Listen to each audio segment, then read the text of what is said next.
চীনে 5 দিন সফর শেষে রোববার রাত 10:15টার দিকে হযরত শাহজালাল আন্তর্জাতিক বিমানবন্দরে অবতরণ করেন আহ্বায়ক নাহিদ ইসলামের নেতৃত্বে এনসিপির প্রতিনিধি দল।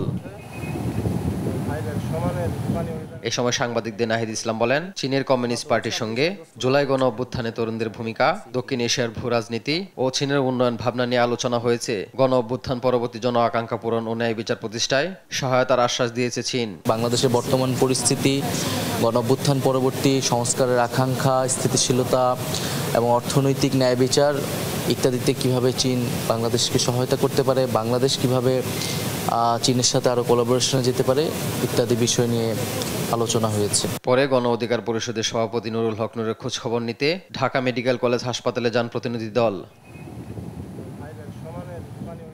এ সময় সাংবাদিকদের নাহিদ ইসলাম বলেন, জাতীয় পার্টি 90-এর পরাজিত শক্তি, বাংলাদেশে রাজনীতি করার অধিকার তাদের নেই।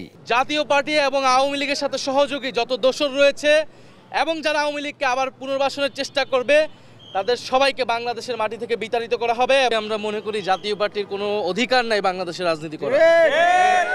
নুরুল হক নুরুর উপর যে রক্তাক্ত হামলা হয়েছে তা স্বাভাবিক ঘটনা নয় বলে মন্তব্য করেন সার্জিস আলম। বলেন, ফ্যাসিস্টদের ষড়যন্ত্র মোকাবেলায় আবারও জনগণ রাজপথে নামতে প্রস্তুত।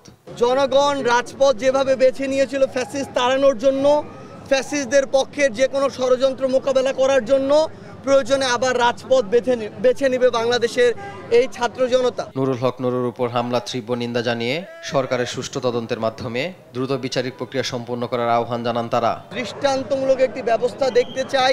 AH হিমেল, দেশ টিভি, ঢাকা।